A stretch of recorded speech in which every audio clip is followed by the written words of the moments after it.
हर हर महादेव, ओम नमः शिवाय और शिवाय नमस्तुभ्यम।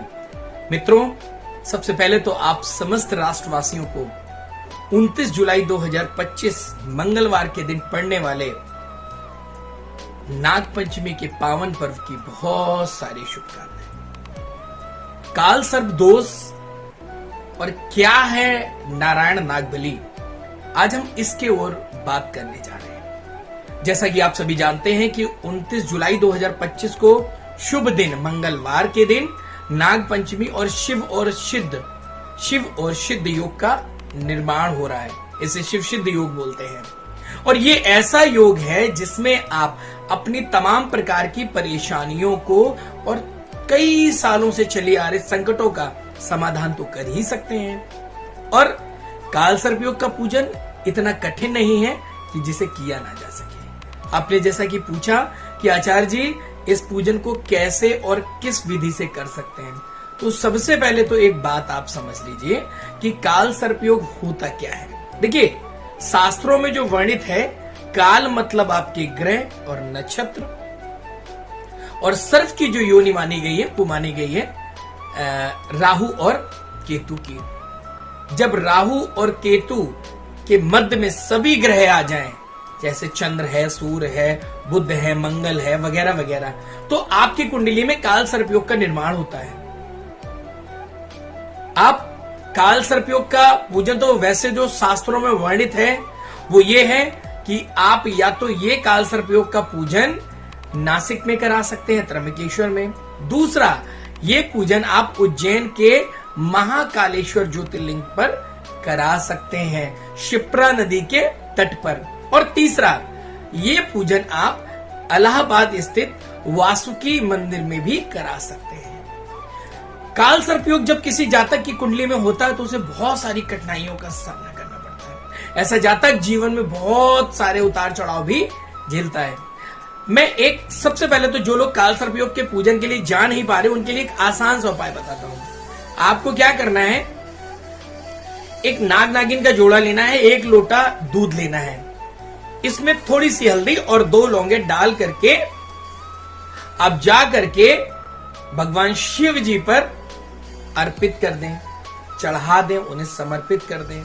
साथ ही साथ एक जोड़ी चांदी का नाग नागिन का जोड़ा ले जा करके शिवलिंग पर चढ़ा दें। ऐसा करने से आपके धन में, ऐश्वर्य में वृद्धि होगी और काल सर्प योग जड़ से शांत होगा। दूसरा उपाय, शिवलिंग पर छोटी छोटी नाग नागिन शिवलिंग पर चढ़ाएं।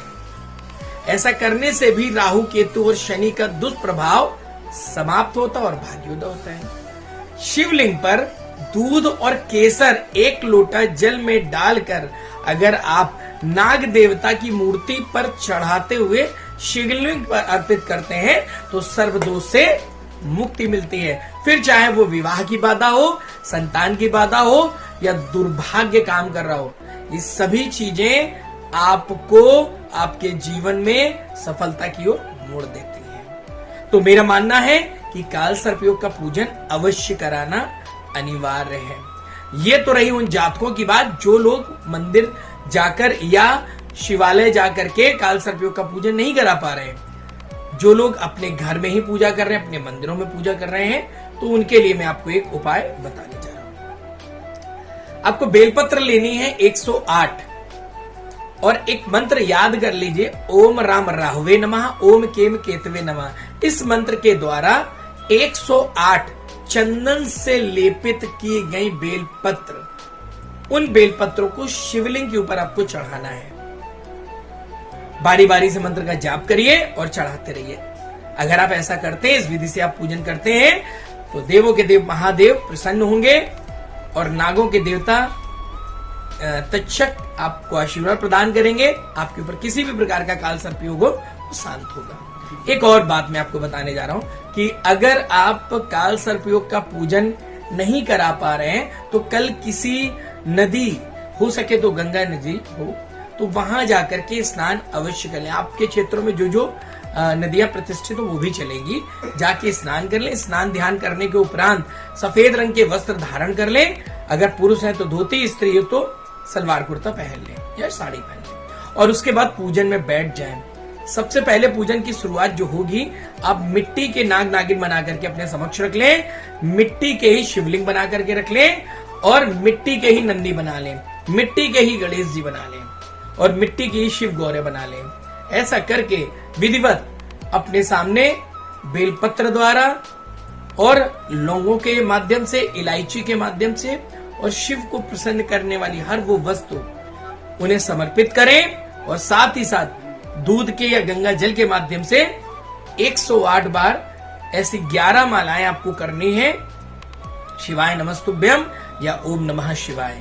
और साथ में अंत में ओम राम राहुवे नमः, ओम केम केतवे नमः इस मंत्र का जाप करते हुए उन पर दूध अर्पित करें। ऐसा करने से आप काल सर्पयोग के इस दुर्लभ अवसर को से वंचित नहीं होंगे और इसका पूर्ण लाभ, कहते हैं ना, जाकी रही भावना जैसी प्रभ मुहूर्त देखी तैसी। आप आंखों को बंद करेंगे, स्मरण करेंगे कि हम अगर काशी में हैं तो आप काशी में होंगे, और अगर आप ये सोचते हैं मैं देवों के देव महाकाल की नगरी में हूं और उनके समक्ष में पूजन कर रहा हूं, तो आपको साक्षात वो दर्शन देंगे। तो जितनी जैसी आपकी श्रद्धा है उस भाव से उस पूजन को संपन्न करिए और अत्यधिक लाभ प्राप्त करिए। बहुत सारी सावन के